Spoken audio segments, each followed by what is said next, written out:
جهازك يحتاج إصلاح. نوفر تشخيصا مجانيا بدون مكالمات أو تنقل، نستلمه من بابك ونرجعه إليك. قبل الإصلاح نرسل عرض السعر ونكمل بس بعد موافقتك. بسيط وشفاف واحترافي. الرابط في الوصف. إذا كنت تواجه مشاكل مع شاشة لابتوب الانسيريرون مثل الشاشة المكسورة أو عدم الاستجابة، فلا داعي للقلق.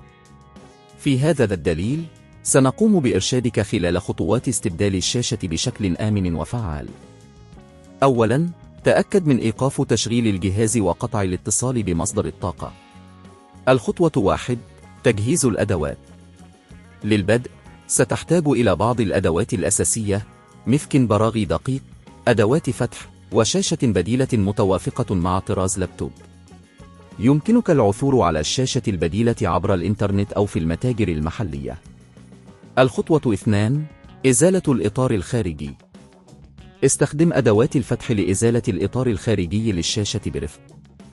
كن حذراً أثناء هذه العملية حتى لا تتسبب في أي ضرر للأجزاء المحيطة. الخطوة 3: فصل الشاشة القديمة. بعد إزالة الإطار، ستجد براغي تثبت الشاشة. قم بفك هذه البراغي بعناية، ثم افصل الكابل الذي يربط الشاشة باللوحة الأم. الخطوة 4: تركيب الشاشة الجديدة. خذ الشاشة الجديدة وضعها في مكانها، ثم قم بتوصيل الكابل بشكل صحيح. تأكد من تثبيت البراغي بإحكام للحفاظ على الشاشة في مكانها. الخطوة 5: إعادة تركيب الإطار. بعد تثبيت الشاشة، أعد تركيب الإطار الخارجي بعناية. تأكد من أن كل شيء في مكانه قبل تشغيل الجهاز. التشخيص المجاني.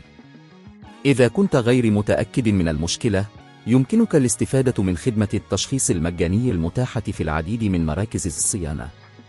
سيساعدك هذا في تحديد المشكلة بدقة قبل القيام بأي إصلاحات. خدمة الاستلام من المنزل.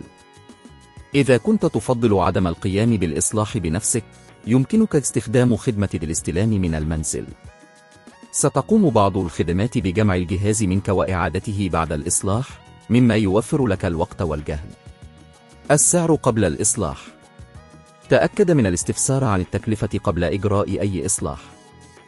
تتفاوت الأسعار حسب نوع الشاشة وطراز الجهاز، لذا من الأفضل الحصول على تقدير دقيق من الخدمة التي تختارها.